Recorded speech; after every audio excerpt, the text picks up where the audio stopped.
இந்த கூட்டங்களின் பொருளாக உம்முடைய சித்தம் செய்யப்படுவதாக என்று கர்த்தருடைய ஜெபத்தில் உள்ள அந்த விண்ணப்பத்தை நாங்கள் தெரிந்தெடுத்திருக்கிறோம்.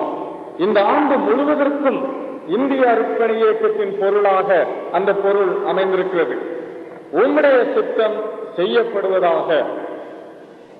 அவருடைய சித்தம் நம்மிலே செய்யப்பட வேண்டுமானால் அந்த சித்தத்தை செய்வதற்கான ஆயத்தம், பக்குவம் நம்மிலே அவசியம்.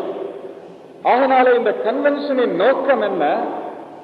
இயேசு கிறிஸ்துவின் சித்தம் என்னிலே செய்யப்படும்படியாக என்னை முழுவதும் அவருக்கு ஒப்புக் கொடுத்து அவரை என் இரட்சகராக, ஆண்டவராக ஏற்றுக்கொள்ள வேண்டும். இது நம்முடைய கன்வென்ஷனின் முதலாவது நோக்கம். நாம் ஒவ்வொருவரும், இங்கு வந்திருக்கிற ஒவ்வொருவரும், சபை பாகுபாடின்றி வந்திருக்கும் அனைவரும் நாம் செய்ய வேண்டியது என்ன? இயேசு கிறிஸ்து என் ஆண்டவர், என் வாழ்க்கையின் அதிபர், எனக்கு ராஜா, என்னை நடத்துகிறவர், அவருடைய சித்தத்தை நான் செய்ய வேண்டும். அது முதலாவது. இரண்டாவது, அவருடைய சித்தத்தை செய்யும்படியாய் என்னை நான் ஒப்புக் கொடுக்கும் போது அவர் என்னை ஒரு மிஷனரியாக அழைத்தால் அதற்கு நான் ஆயத்தம். அல்லது மிஷனரி ஊழியங்களிலே அவர் ஈடுபடும்படி என்னை வழி நடத்தினால் அதற்காக என்னை நான் ஒப்புக் கொடுப்பேன். இயேசுவின் சித்தம் செய்வதென்றால் என்ன பொருள்? இயேசு ரட்சிப்பின் திட்டத்தை தம்முடைய திட்டமாக வைத்து செயலாற்றி வருகிறார். அநேக மக்களை ரட்சித்து வருகிறார். அந்த அவருடைய பெரும் திட்டத்திலே நானும் சேர்ந்து செயல்பட வேண்டும். அவருடைய மிஷனரி பாரத்திலே நான் ஈடுபட வேண்டும். மிஷனரி நோக்கத்திலே நான் பங்கு கொள்ள வேண்டும். அதற்காக என்னை ஒப்புக் கொடுக்க வேண்டும். ஆக இந்த ரெண்டு நோக்கங்கள் நம்முடைய கூட்டத்திலே நிறைவாக வேண்டும். அதற்காக நாம் ஜெபிப்போம். இயேசு என் ஆண்டவராகி நான் அவருடைய சித்தத்தை செய்ய வேண்டும். அவருடைய சித்தத்தை செய்வதற்கு என்னை ஒப்புக் கொடுக்கும் போது அவருடைய மிஷனரி பாரத்திலே நான் ஈடுபட வேண்டும் என்கிற இந்த ரெண்டு நோக்கங்களுக்காக நம்மை ஒப்புக் கொடுப்போமாக. C.S. லூயிஸ் என்று சொல்லப்பட்ட அருமையான பக்தர், ஆங்கில ஆசிரியர், எழுத்தாளர், பேச்சாளர், அவர் என்ன சொன்னார்? இந்த உலகத்திலே ரெண்டு சாரார் மக்கள் மட்டுமே உண்டு. ஒரு கூட்டம் மக்கள் முழங்காலில் நின்று ஆண்டவரை நோக்கி, ஆண்டவரே, என் சித்தம் அல்ல, எங்கள் சித்தம் அல்ல, உம்முடைய சித்தமே ஆகட்டும் என்று சொல்லுகிறவர்கள். Not my will, but let thy will be done. எங்கள் சித்தம் அல்ல, உம்முடைய சித்தமே ஆகட்டும் என்று சொல்லுகிறவர்கள். அவர்கள் ஏற்கனவே பரலோக வாழ்விலே இருக்கிறார்கள், பரலோக வாழ்வை ஆரம்பித்திருக்கிறார்கள் என்று லூயிஸ் கூறுகிறார். இரண்டாவது சாரார் என்ன ஜெபிப்பார்களாம்? ஆண்டவரே, உம்முடைய சித்தம் அல்ல, எங்களுடைய சித்தமே ஆகட்டும் என்று ஜெபிப்பார்களாம். Lord, not your will, but let our will be done. அவர்களை பார்த்து ஆண்டவர் என்ன சொல்வாராம்? சரி, உன் சித்தமே ஆகட்டும் என்று விட்டு விடுவாராம். அவர்களுக்கு ஏற்கனவே நரக வாழ்க்கை ஆரம்பமாகிவிட்டது என்று லூயிஸ் கூறுகிறார். எங்கள் சித்தம் ஆகட்டும், உம்முடைய சித்தம் அல்ல என்று கூறுகிறவர்களுக்கு நரக வாழ்க்கை இந்த உலகத்திலேயே ஆரம்பமாகிவிட்டது என்று கூறுகிறார்கள். அருமையானவர்களே, நாம் எந்த கூட்டத்தை சேர்ந்தவர்களாக இருக்கிறோம்? என் சித்தம் அல்ல, உம்முடைய சித்தமே ஆகட்டும் என்று ஜெபிக்கக்கூடிய மனப்பக்குவமும் ஒப்புக் கொடுத்தலும் அர்ப்பணமும் இன்றைக்கு நம்மிலே இருக்கிறதா? அல்லது உம்முடைய சித்தம் அல்ல, என் சித்தமே ஆகட்டும் என்று கூறக்கூடிய முரட்டாட்டமும் பிடிவாதமும் கீழ்ப்படியாமையும் நம்மிலே இந்த மாலையிலே உண்டா? நாம் வாசிக்க கேட்ட வேத பகுதியில இந்த லெந்து நாட்களிலே நாம் அடிக்கடி தியானிக்கக்கூடிய ஒரு மனிதனை பற்றி வாசித்தோம். லெந்து நாட்களிலே எத்தனையோ பிரசங்கங்களை ஒருவேளை அவனை குறித்து நாம் கேட்டிருக்கலாம். ஆனால் இந்த மாலை வேளையிலே அவனுடைய வாழ்க்கையை எந்த கோணத்திலே நாம் பார்க்க போகிறோம்? கடவுளின் சித்தத்தை தன் வாழ்க்கையிலே உதறி தள்ளினவன், இயேசு கிறிஸ்துவுக்கு தன் வாழ்க்கையிலே இடம் கொடாதவன், தன்னுடைய சொந்த சித்தத்தை தெரிந்து கொண்டவன், தீர்மானிக்க சமயம் கொடுக்கப்பட்ட போது இயேசுவை என்னுடைய இரட்சகர், என்னுடைய ஆண்டவர் என்று ஏற்றுக்கொள்ளாதபடி கைகழுவி அவரை உதறி தள்ளிவிட்டவன் பிலாத்து. அவனை குறித்து நாம் பார்க்க போகிறோம். அதே சமயத்தில் இன்னொரு மனிதனை குறித்தும் நாம் பார்க்க போகிறோம். அவனும் இயேசு தன்னுடைய வாழ்க்கையிலேயே இருக்கக்கூடாது என்று முடிவு கட்டி அவருடைய அழிவை, அவருடைய சாவை அவன் தீர்மானம் செய்து அதற்கான காரியங்களை ஆரம்பித்திருக்கிறான், செயலாற்றுகிறான் என்று அவனை பற்றியும் நாம் வேதத்தில் பார்க்கிறோம். காய்பா, பிலாத்துவுக்கும் காய்பாவுக்கும் உள்ள ஒரு பொதுவான காரியம் என்ன? 2 பேரும் உன் சித்தம் அல்ல எங்கள் சித்தம் ஆகட்டும் என்று சொன்னார்கள். ஜீவாதிபதியை இயேசு கிறிஸ்துவை, நம்முடைய ஆண்டவரை கொலை செய்வதற்கு அவர்கள் ஏதுவாயிருந்தார்கள், உடந்தையாயிருந்தார்கள். எதை பற்றி பிடித்தார்களோ அதை இழந்து போனார்கள். வாழ்க்கையிலே தோல்வி அடைந்தார்கள், வாழ்க்கையை நஷ்டப்படுத்தினார்கள், நரகத்திற்கு சென்றார்கள் என்று நாம் தயக்கமில்லாமல் கூறலாம். ஏன்? இயேசு கிறிஸ்துவின் சித்தத்தை உதறி தள்ளினவர்கள். சரி, பிலாத்துவை எடுத்துக்கொள்வோம்.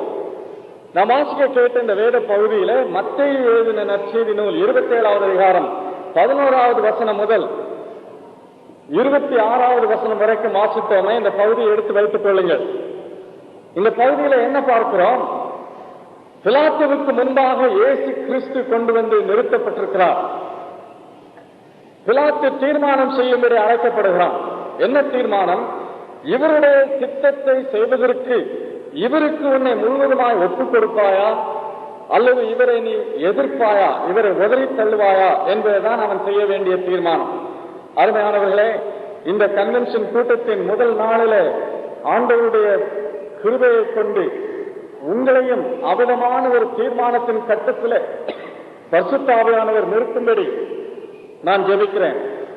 பரிசுத்த ஆவியானவர் அப்பேற்பட்ட ஒரு தீர்மானத்தின் கட்டத்தில் நம்மையும் கொண்டு வந்து நிறுத்துவார். என்ன தீர்மானத்தின் கட்டம்?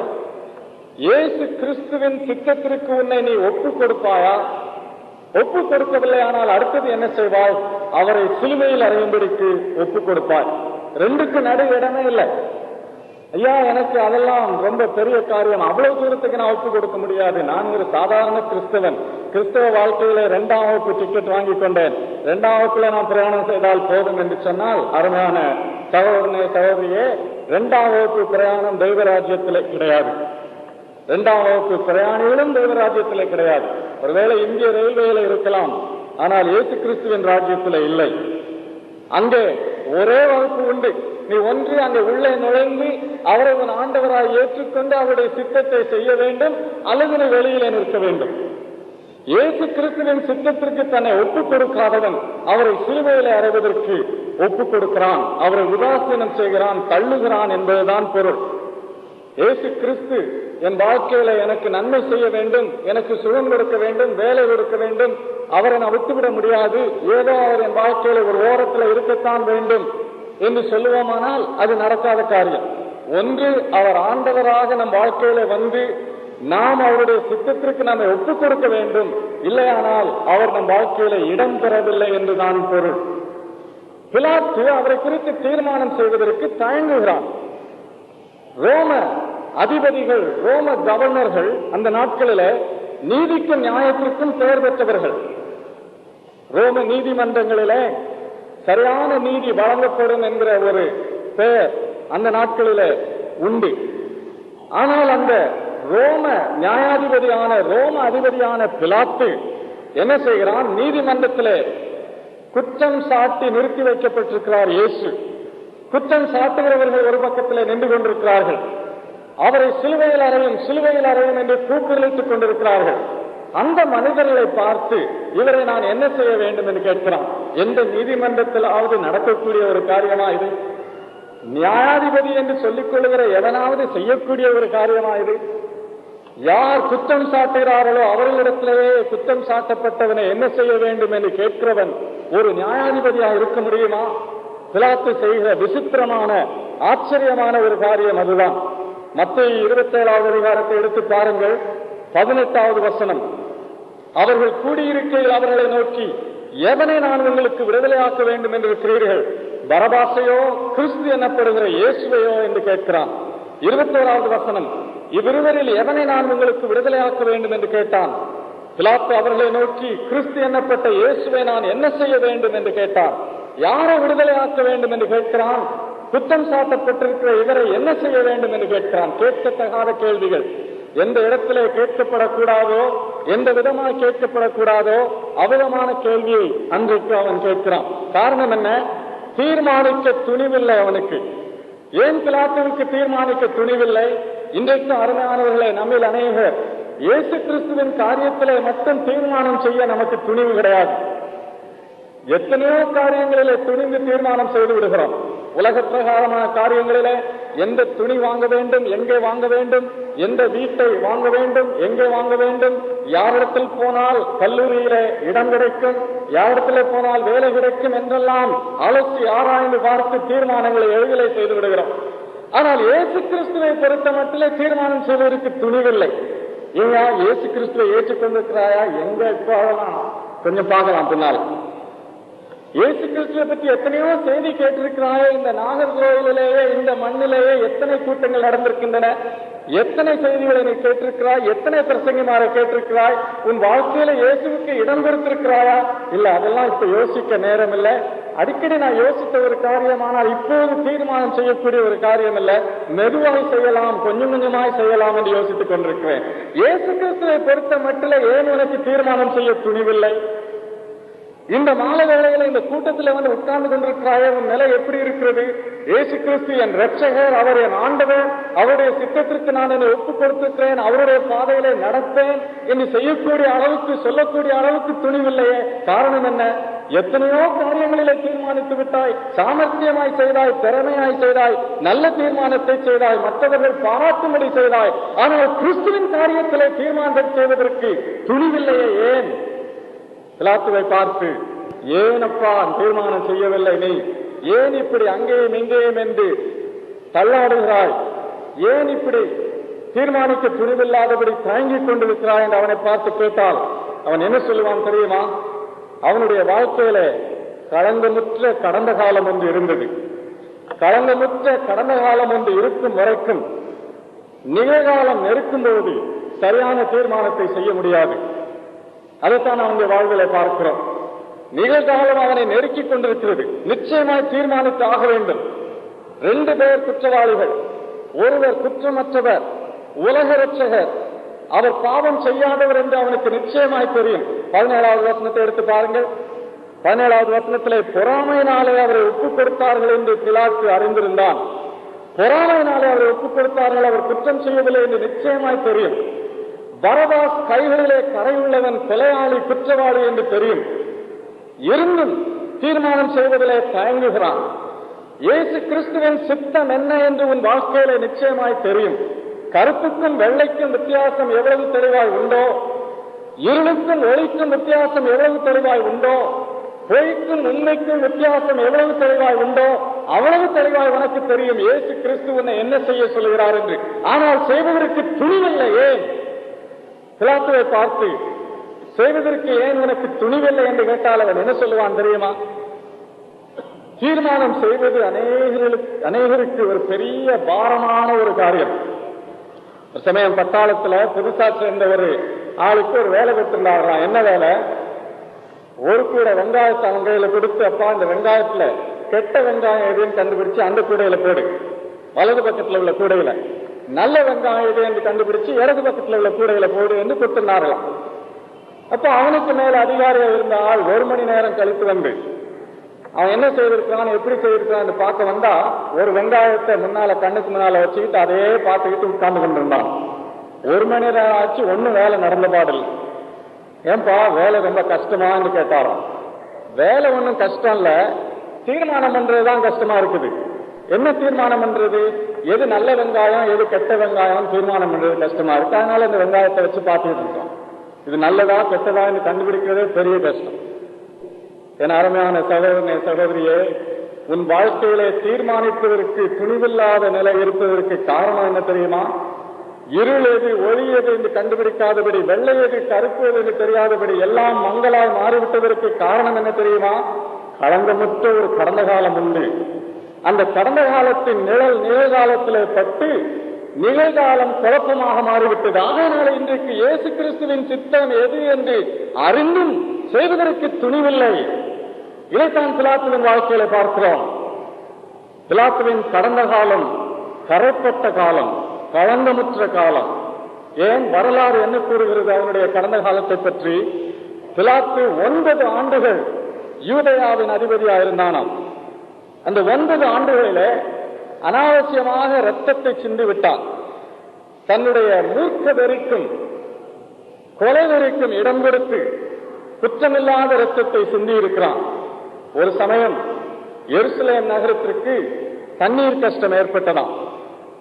எருசலேம் நகரத்திற்கு தண்ணீர் கஷ்டம் ஏற்பட்ட உடனே தேவாலயத்தில் உள்ள பணத்தை எல்லாம் எடுத்து தண்ணீர் வசதி செய்து கொடுக்கலாம் என்று பிலாத்து செய்ய ஆரம்பித்தானாம். யூதர்கள் கலகம் பண்ணினார்கள். ஏராளமானவே தெருக்களிலே கூடிவிட்டார்கள். பிலாத்து தன்னுடைய போர் வீரர்களை மாறுவேடத்திலே அனுப்பி அவர்கள் நடுவிலே சென்று அவர்களெல்லாம் தடியால் அடித்து கொல்லும்படி உத்தரவிட்டானாம். ஏராளமான ஆயிரக்கணக்கான யூதர்கள் எருசலேமின் தெருக்களிலே அன்றைக்கு மாண்டார்கள். இன்றைக்கும் மனிதர் மிருகத்தனமாக நடப்பது போல அன்றைக்கும் நடந்திருந்தார்கள். ஆக இப்படி குற்றமில்லாத ரத்தம் எருசலேமின் வீதிகளிலே சிந்தப்பட்டது. அந்த கரை பிலாத்துவின் கையிலே இருந்தது. அது மட்டுமல்ல, திபேரியு ராயனின் பெயரை கேடகங்களிலே எழுதி அந்த கேடகங்களை எருசலேமுக்குள்ளே தேவாலயத்துக்கு அருகிலே கொண்டு வந்தானாம். யூதர்களுக்குள்ளே ஒரு வழக்கம் இருந்தது. எந்த ராயனுடைய உருவமும் பெயரும் தங்கள் பரிசுத்த நகரத்துக்குள்ளே வரக்கூடாது, யெகோவா ஒருவரே தங்கள் தெய்வம் என்று அவர்கள் கொண்டாடி வந்தார்கள். ஆக இந்த பெயரை எடுக்க வேண்டும் என்று கலகம் பண்ணினார்கள். பிலாத்து எடுக்க மாட்டேன் என்று கூறினானாம். யூதர்களை மறுபடியும் கொலை பண்ணுவதற்கு ஆயத்தமாயிருந்தான். ஆனால் திபேரியு ராயன் கட்டளை கொடுத்து உடனடியாக அந்த பெயரை நீக்கு என்று உத்தரவு கொடுத்தானாம். பிலாத்து நீக்கினானாம். ஏற்கனவே யூதர்கள் அவன் மேல் அதிகாரத்தை பெற்றுவிட்டார்கள். ஆகையினாலேதான் நீ ராயனுக்கு நண்பன் அல்ல என்று நாங்கள் முறையிடுவோம் என்று சொன்ன மாத்திரத்திலே பயந்து விட்டான். ஏன்? கடந்த காலம் கரைப்பட்டதா இருந்தபடியினாலே நிகழ்காலத்திலே தைரியம் இல்லை. லூக்கா 13வது அதிகாரம் 1 வசனத்தில் என்ன பார்க்கிறோம்? சில கலிலேயரை கொன்று அவர்களுடைய பச்சை ரத்தத்தை பலிகளோடு கலந்து செலுத்தினான் என்று பார்க்கிறோம். ஏன்? அது செய்யக்கூடாத ஒரு காரியம் அல்லவா? அனாவசியமான ஒரு செயல் அல்லவா? ஏன் அதை செய்தான்? இப்படி அனாவசியமாக செய்யக்கூடாத காரியங்களை கடவுளின் சன்மார்க்க நேரியலுக்கு விரோதமாய் செய்ததுனாலே இப்போது தீர்மானிப்பதற்கு துணிவில்லை. என் அருமையான நண்பனே, ஆண்டவரின் நாமத்திலே பாரத்தோடு உன்னை பார்த்து கேட்கிறேன். உன்னுடைய கடந்த காலம் கரைப்பட்டதா இருக்கிறதா? எத்தனையோ வீழ்ச்சிகள், எத்தனையோ தோல்விகள், எத்தனையோ பாவங்கள், எத்தனையோ காரியங்களிலே தெய்வ சித்தத்திற்கு விரோதமான செயல்கள் உண்டு. ஆகையாலே இப்போது அவருடைய சித்தம் என்ன என்று அறிந்து அதை செய்வதற்கு துணிவில்லை. குழப்பமான நிலையில் இருக்கிறாய். நிகழ்காலத்தின் குழப்பத்திற்கு காரணம் கடந்த காலத்தின் களங்கமுற்ற நிலை, கடந்த காலத்தின் கரைப்பட்ட நிலை. இதை ஒப்புக்கொள்வாயா? உங்களுடைய சித்தம் செய்யப்படுவதாக என்று ஜெபிக்க வேண்டுமானால் ஆண்டவருடைய சித்தத்தை செய்வதற்கான பக்குவமான நிலை உண்டா?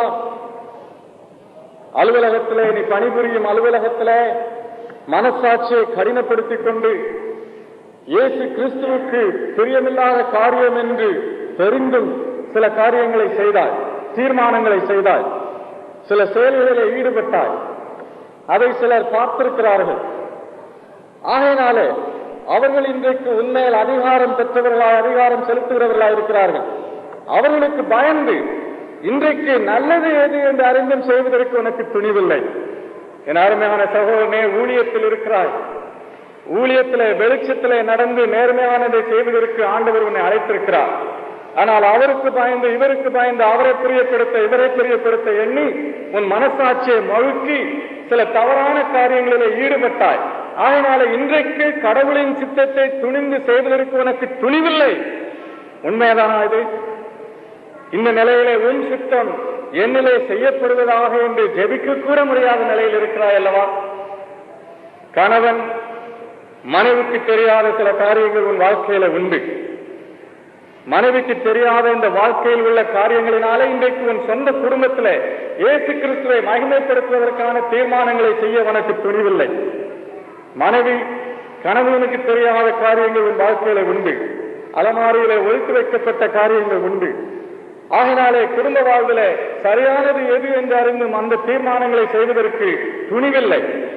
ஏன்? கடந்த காலம் கோழையாக்கிவிட்டது உன்னை. வின்ஸ்டன் சர்ச்சில் என்று சொல்லப்பட்ட ஒரு பெரிய அரசியல்வாதி, இங்கிலாந்து நாட்டின் பழைய பிரதமர், 2வது உலக மகாயுத்தத்தின் உச்சகட்டத்தில் அவர் சொன்னாராம், கடந்த காலத்திற்கும் நிகழ்காலத்திற்கும் சர்ச்சை இருக்குமானால் எதிர்காலமே இருக்காது என்று கூறினாராம். இந்த past as a conflict with the present, there is no future. கடந்த காலத்திற்கும் நிகழ்காலத்திற்கும் சர்ச்சை இருக்குமானால், தகராறு இருக்குமானால் எதிர்காலமே இருக்காது என்று கூறிவிட்டார். உண்மைதானே? ஆவிக்குரிய வாழ்க்கையில் இது உண்மைதானே. இன்றைக்கு இயேசு கிறிஸ்துவின் சித்தத்திலே நடக்கக்கூடாதபடி உன்னை கட்டி வைத்திருப்பது எது? உன் கடந்த கால வாழ்க்கையின் தவறுகள். பிலாத்துவுக்கு முன்னாலே இயேசு கிறிஸ்து வந்து நிறுத்தப்பட்டிருக்கிறார். அவரை என்ன செய்ய வேண்டும் என்று அவனுக்கு நிச்சயமாய் தெரியும். ஏன்? குற்றமில்லாதவர், நியாயத்திற்கும் நீதிக்கும் நின்றவர், பொறாமையினாலே குற்றம் சாட்டப்பட்டிருக்கிறார். அவர் தேவகுமாரன். அவனுடைய மனைவி கூட அவனுக்கு என்ன சொல்லிவிட்டான்? அந்த நீதிமானை ஒன்று செய்ய வேண்டாம், அவரால் எனக்கு கனவிலே பலவிதமான உபத்திரவங்கள், பலவிதமான தொல்லைகள் ஏற்பட்டன என்று சொல்லிவிட்டாலே. அப்படியானால் நிச்சயமா அவனுக்கு தெரியும் அல்லவா? ஆண்டவர் என்ன சொன்னார்? என்னுடைய ராஜ்யம் இந்த உலகத்துக்குரியதல்ல என்று சொல்லிவிட்டாரே. பரத்திலிருந்து உனக்கு அதிகாரம் கொடுக்கப்படவில்லை, ஆனால் என் மேல் உனக்கு அதிகாரம் இல்லை என்று கூட சொல்லிவிட்டாரே. இதெல்லாம் கேட்டிருந்தானே. தாழ விழுந்து பணிந்து, இயேசுவே நீர் என் ஆண்டவர் என்றல்லவா அவன் ஏற்றுக்கொண்டிருக்க வேண்டும். அதை செய்வதற்கு துணிவில்லை. ஏன் தெரியுமா? கடந்த காலம்.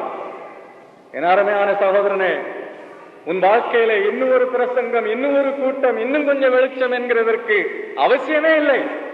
நிறைய வெளிச்சம் உண்டு, நிறைய சத்தியத்தை கேட்டிருக்கிறாய். ஆனால் தீர்மானிப்பதற்கு துணிவில்லாமல் இருப்பதற்கு காரணம் கடந்த கால வாழ்க்கை.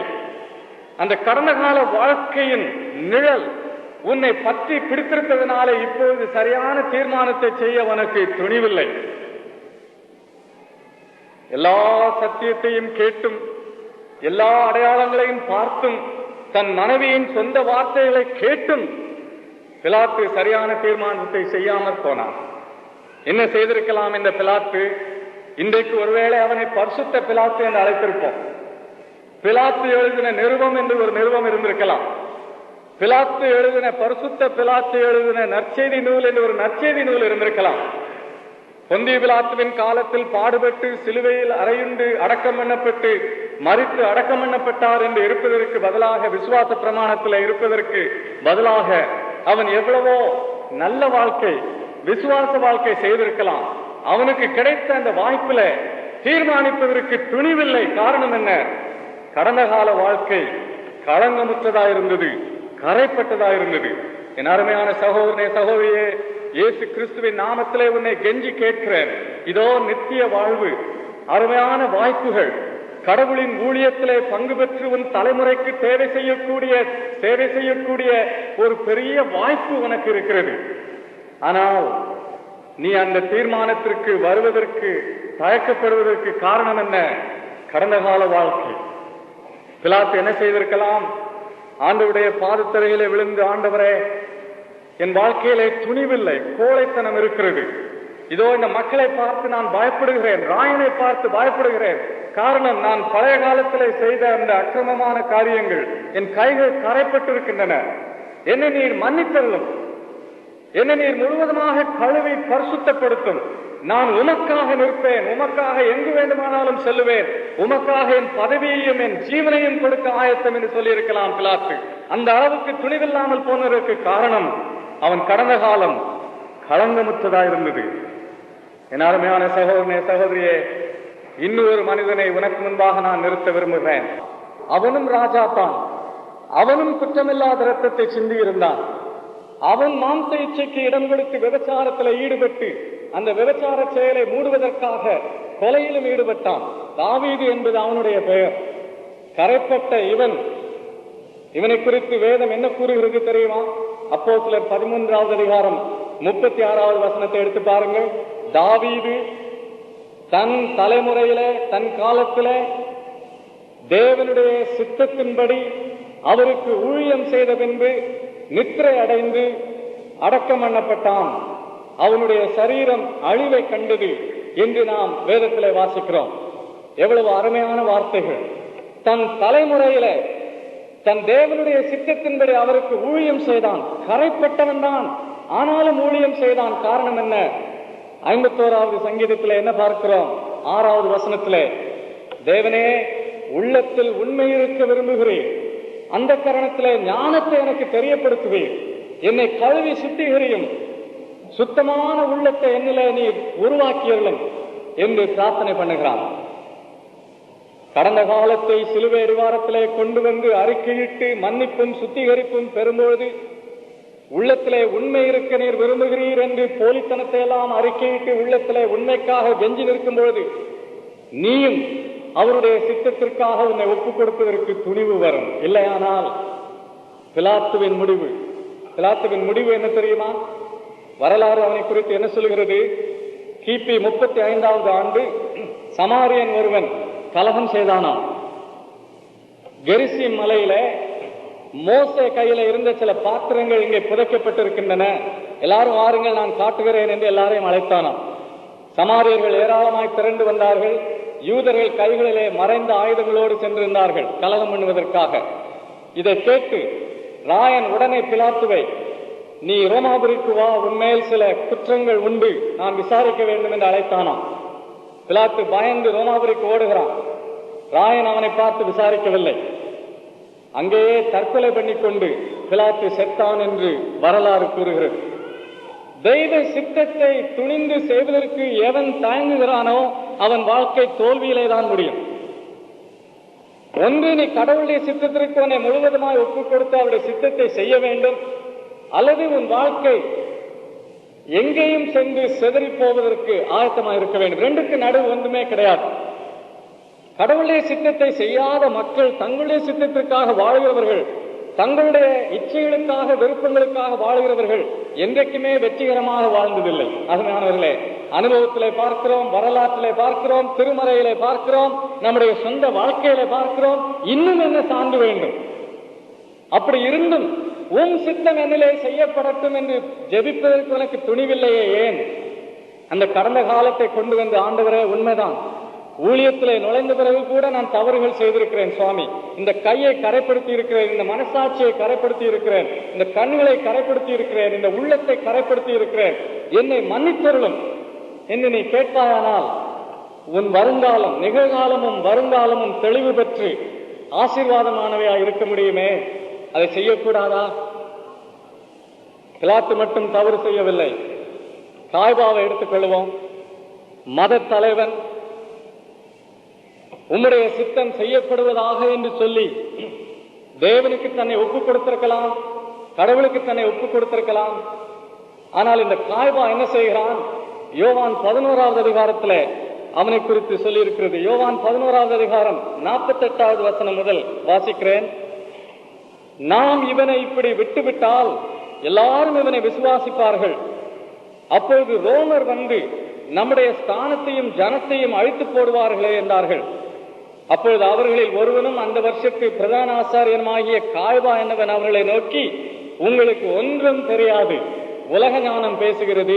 அப்பா உனக்கு ஒன்றும் தெரியாது, சும்மா நீ பாட்டு பாடுறதும் சாட்சி சொல்றதும் கடவுளுடைய சித்தம்ன்றதும் மிஷினரி ஊழியம்ன்றது இதெல்லாம் நடக்காது. இந்த உலகத்துல வாழணும்னு சொன்னா நான் சொல்றதை கேள். என்னையா சொல்ற நீ? இப்படித்தான் செய்ய வேண்டும், இந்த மாதிரி தான் பேச வேண்டும், இந்த உலகத்தின் கோணலுக்கு ஏற்றவாறு நெளிந்து கொடுக்கத்தான் வேண்டும், இல்லையானால் உன்னால் வாழ முடியாது, வாழ தெரியாதவன் நீ. உலக ஞானம் அவ்விதமாய் பேசுவதை நாம் கேட்டிருக்கிறோம் அல்லவா? என் அருமையான தகப்பனே, தாயே, உன்னுடைய பிள்ளையை ஆண்டவர் தம்முடைய ஊழியத்திற்கு அழைக்கும் பொழுது உலக ஞானத்திலே அவ்விதமாய் பேசி அவருடைய வாழ்க்கையிலே குறுக்கிட்டு தேவனுடைய சித்தம் அவருடைய வாழ்க்கையிலே செய்யப்படாதபடி தடை செய்வாயானால் அதற்கு நீ கணக்கு கொடுக்க வேண்டும். எதை நீ முக்கியமாக கருதினாயோ அதெல்லாம் ஒரு நாளிலே எடுபட்டு போகும்.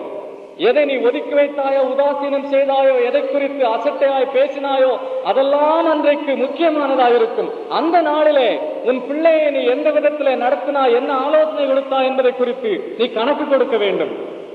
உலக ஞானம் சொல்லிட்டு உங்களுக்கு ஒன்றும் தெரியாது, சும்மா இப்படியெல்லாம் பேசுறீங்க. நீங்க என்ன பேசினார்கள் அவர்கள்? நாம் இவனை இப்படி விட்டுவிட்டால் எல்லாரும் இவனை விசுவாசிப்பார்கள். அப்பொழுது ரோமர் வந்து நம்முடைய ஸ்தானத்தையும் ஜனத்தையும் அழித்து போடுவார்கள். அவர்களும் ஒன்றும் ஆவிக்குரிய பிரகாரமா பேசிவிடல. அவர்கள் பேசினது சுயநலமாய்த்தான் பேசினார்கள். என்ன பேசினார்கள்? இதோ இந்த இயேசு, ஏராளமான பேர் அவரை பின்பற்றுகிறார்கள், இப்படியே போய் கொண்டிருந்தா நம்முடைய பதவி போய்விடும், நாம் அழிக்கப்படுவோம் என்று தங்களுடைய பாதுகாப்புக்காக, தங்களுடைய சுயநலத்திற்காக பயந்து கரிசனை உள்ளவர்களாய் பேசுகிறார்கள். அவர்களை பார்த்து இவன் சொல்லுகிறான், அவங்களுக்கெல்லாம் ஒன்றும் தெரியாது, நீங்கள் எல்லாம் சாமர்த்தியம் இல்லாதவர்கள், திறமை இல்லாதவர்கள். சரி, உலக ஞானம் என்ன சொல்லுகிறது? உங்களுக்கு ஒன்றும் தெரியாது என்று சொல்லிவிட்டு ஜனங்கள் எல்லாரும் கெட்டு போகாதபடிக்கு ஒரே மனுஷன் ஜனங்களுக்காக மரிப்பது நமக்கு நலமாயிருக்கும் என்று நீங்கள் சிந்தியாமல் இருக்கிறீர்கள் என்றான். நமக்கு நலமானதை செய்யாதபடி கடவுளுடைய சித்தம் அல்லது அவர் சொல்லுகிறார், கடவுள் சொல்லுகிறார், அவர் இதை நம்மை செய்ய சொல்லுகிறார் என்று சொல்வதெல்லாம் பைத்தியக்காரத்தனம் என்று பொருள்படும்படி பேசுகிறவர்கள் இன்றைக்கு இருக்கிறார்கள் அல்லவா, காய்பாவின் பாதையிலே செல்கிறவர்கள். அருமையான சகோதரனே, உன்னை ஆண்டவர் தம்முடைய ஊழியத்திற்காக அழைத்தது உண்மையானால், தெளிவாக அந்த அழைப்பை நீ கேட்டது உண்மையானால், இன்றைக்கு உலக ஞானத்திற்கு செவி கொடுத்து அந்த அழைப்பு உனக்கு குழப்பமுற்றதா ஆயிருக்குமானால் ஜாக்கிரதை. இன்றைக்கு உம்முடைய சித்தம் என்னிலே செய்யப்படுவதாக என்று ஒப்புக்கொடு. அன்றைக்கு ஆண்டவர் அழைத்தார், எவ்வளவு தெளிவாயிருந்தது, எல்லாம் மதிப்பீடுகள் எல்லாம் தெளிவாயிருந்தன. எது விலை உயர்ந்தது, எது விலை தாழ்ந்தது என்று நன்றாக அறிந்து வைத்திருந்தாய். எது நித்தியத்துக்கு அடுத்தது, எது நித்தியத்துக்கு அடுக்காதது என்றெல்லாம் நன்றாய் தெளிவாய் அறிந்திருந்தாய். எது நடுமையத்தில் இருக்க வேண்டும், எது வரம்பில் இருக்க வேண்டும் எல்லாம் நன்றாய் தெரிந்தெடுத்து வைத்திருந்தாய். ஆனால் என்ன நடந்தது? நாளடைவிலே உலக ஞானத்திற்கு செவி கொடுத்தாய். அப்பா, இப்படியெல்லாம் போனா காரியம் நடக்காது. உன் பிள்ளைகளுடைய படிப்பு என்ன, உன்னுடைய குடும்பம் என்ன, உன்னுடைய எதிர்காலம் என்ன என்று பலர் பலவிதமாய் பேசினார்கள். அந்த உலக ஞானத்திற்கு செவி கொடுத்ததுனால இன்றைக்கு கருப்பும் வெள்ளையும், கருப்பு வெள்ளை என்று தெரியாதபடி எல்லாம் சாம்பல் நிறமா மாறிவிட்டது. நல்லதும் தீயதும், எது நல்லது எது தீயது என்று தெரியாதபடி ஒரே குழப்பமா இருக்கிறது. ஐயா, எனக்கு ஆண்டவருடைய சித்தம் என்றால் என்ன என்று தெரியவில்லை என்று அங்கலாய்த்துக் கொண்டிருக்கிறார். காரணம் என்ன தெரியுமா? ஆண்டவர் தெளிவாய் தம்முடைய சித்தத்தை காட்டின பொழுது சுயநலத்திற்கு இடம் கொடுத்து, சுய சித்தம் தெய்வ சித்தத்தை குழப்பும்படி நீ இடம் கொடுத்து விட்டார். ஆகினாலே இன்றைக்கு குழப்பத்தில் இருக்கிறார். என் அருமையான தம்பி, வாலிப தம்பி, தெய்வ சித்தத்தை செய்து கெட்டவன் கிடையாது, தெய்வ சித்தத்தை உதாசீனம் செய்து வாழ்ந்ததும் கிடையாது. என் அருமையான தங்கையே, உங்களுக்கு ஒன்றும் தெரியாது. நமக்கு நலமானதை நாம் செய்ய வேண்டும். நமக்கு நலமானதை யார் செய்வார்கள்? சும்மா ஊழியம், மிஷினரி ஊழியம் என்று சொல்லி அவனவன் தன் காரியத்தை பார்த்துக் கொள்கிறான், தனக்கு வீடு கட்டிக் கொள்கிறான், தன் வருங்காலத்திற்கு காரியங்களை வைத்துக் கொள்கிறான், தன் பிள்ளைகளுக்கு படிப்புக்கு வசதி செய்து கொள்கிறான். இவன்களையெல்லாம் நம்பி நீ போய் கெட்டுவிடாதே.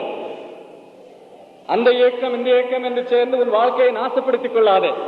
நமக்கு நலமானதை நாம் தெரிந்து கொள்ளவில்லையானால் யார் தெரிந்து கொள்வார்கள்? உலக ஞானம் சொல்லுகிறதா?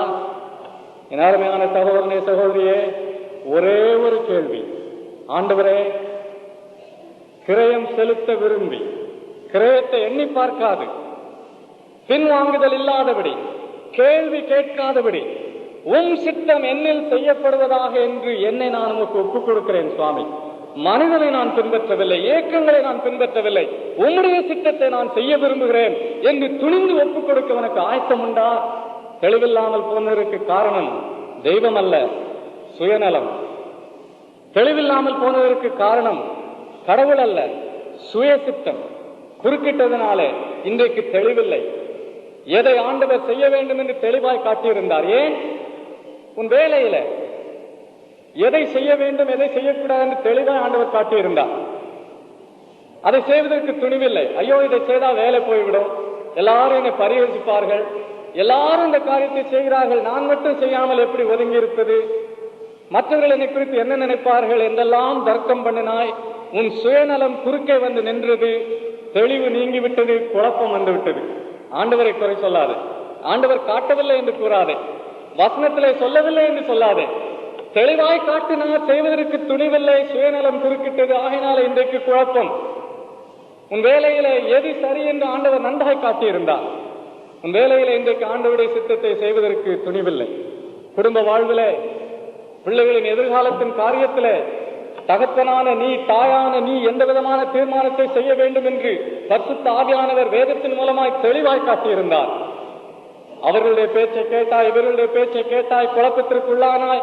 இன்றைக்கு உன் குடும்பமும் குழப்பத்திற்குள்ளே வந்துவிட்டது. என அருமையான சகோதரியே, சகோதரனே, கல்வாரி சிலுவையை நோக்கி திரும்பு. சுயநலத்தின் பாதையிலே வாழ்வில்லை. உலக ஞானம் என்னதான் கூறினாலும் உலக ஞானம் உனக்கு வாழ்வின் பாதையை காட்டிக் கொடுக்காது. ஒரே ஒரு பாதை, இயேசு கிறிஸ்துவின் பாதை. காய்பா உங்களுக்கு ஒன்றும் தெரியாது என்று சொன்னான். நமக்கு நலமானது என்ன? இந்த மனிதன் சாக வேண்டும் என்று சொன்னான். அவர் சாவதற்கான வழிகளை எல்லாம் கையாண்டான், அவரை சாகடித்தான். என்ன நடந்தது? 30 ஆண்டுகளுக்குள்ளாக எருசலேம் பட்டணமும் தேவாலயமும் இடிக்கப்பட்டது. காய்பாவும் காய்பாவின் சந்ததியாரும் அவனை பின்பற்றின மக்களும் முழுவதுமாக அழிக்கப்பட்டார்கள். காய்பா வாழ்ந்தானா? தெய்வ சித்தத்தை உதாசீனம் செய்து வாழ்ந்தவன் கிடையாது. தெய்வ சித்தத்தை விரும்பி செய்து கெட்டவன் கிடையாது. உம்முடைய சித்தம் என்னிலே செய்யப்படுவதாக. என் அருமையான சகோதரிய சகோதரியே, ஆண்டவரே, என் வாழ்க்கையின் பிரச்சனைகளுக்கு, என் குடும்ப வாழ்க்கையின் பிரச்சனைகளுக்கு, என் பிள்ளைகளின் வாழ்வில் இன்றைக்கு காணப்படும் பிரச்சனைகளுக்கெல்லாம் காரணம் என் ஞானத்தை நம்பி, என் பலனை நம்பி, என் சாமர்த்தியத்தை நம்பி என் வாழ்க்கையை நடத்தினேன். ஆண்டவரே, சுயநலமாய் நடத்தினேன். உலகத்தின் ஞானத்தை கேட்டு கண்டு அதன்படி நடத்தினேன். கடந்த காலத்தின் குறைகளினாலே சரியான தீர்மானங்களை செய்ய எனக்கு துணிவில்லாமல் இருந்தது. என்னை மன்னித்தருளும். இதோ இந்த கன்வென்ஷன் கூட்டம் எனக்காகவே ஆயத்தப்படுத்தப்பட்டதோ என்னவோ தெரியாது சுவாமி. இதோ என்னை மன்னித்தருளும். திரும்புகிறேன் உம்மை நோக்கி. உம்முடைய சித்தத்திற்காக என்னை முழுவதும் ஒப்புக் கொடுக்கிறேன் என்று சொல்லுவாயா? ஒருவேளை உனக்கு வாழ்வு கொடுப்பதற்காகவே இந்த கூட்டங்கள் ஒழுங்கு பண்ணப்பட்டனவா? அவருக்கு தெரியும். உன்னை வாழ வைக்க விரும்பும் தெய்வம் அவர். வாழ்வின் வழியை உனக்கு காட்ட விரும்பும் தெய்வம் அவர். குழப்பமில்லாத பாதையிலே, தெளிவான பாதையிலே உன்னை நடத்த விரும்புகிறவர் அவர். உன் பிள்ளைகளுக்கு நல்வாழ்வு கொடுக்க விரும்புகிறவர் அவர். உன் குடும்பத்தை கட்ட விரும்புகிறவர் அவர். உன்னை வாழ வைத்து உன்னை பயன்படுத்த விரும்புகிறவர் அவர். என் இயேசு. அவருடைய சித்தத்தை செய்வதற்கு இன்னும் நீ தயங்குவாயா? உம் சித்தம் என்னிலே செய்யப்படுவதாக என்று உன்னை ஒப்புக் கொடுப்பாயா? முதல் நாள் கூட்டத்திலேயே சரியான தீர்மானத்தை செய்வதற்கு துணி வைத்தாரும். ஆண்டவரே, சுயநலம் குறுக்கிட்டு குழப்பாதபடி தெளிவான பாதையிலே நடத்தும். ஆண்டவரே, உன் சித்தம் என்னிலே செய்யப்படட்டும். எங்கு நீர் அழைத்து சென்றாலும் போவதற்கு ஆயத்தம். எந்த ஊழியத்திலே நீர் பங்கு கொள்ள சொன்னாலும் செய்வதற்கு ஆயத்தம். உமக்கும் உம்முடைய சித்தத்திற்கும் உம்முடைய ஊழியத்திற்கும் என் வாழ்க்கையில முதலிடம் கொடுக்கிறேன் சுவாமி. வறண்ட வாழ்க்கை வேண்டாம், இந்த குழப்பமான நிலை வேண்டாம், இது போதும் என்று கூறி அவரை நோக்கி திரும்புவாயா?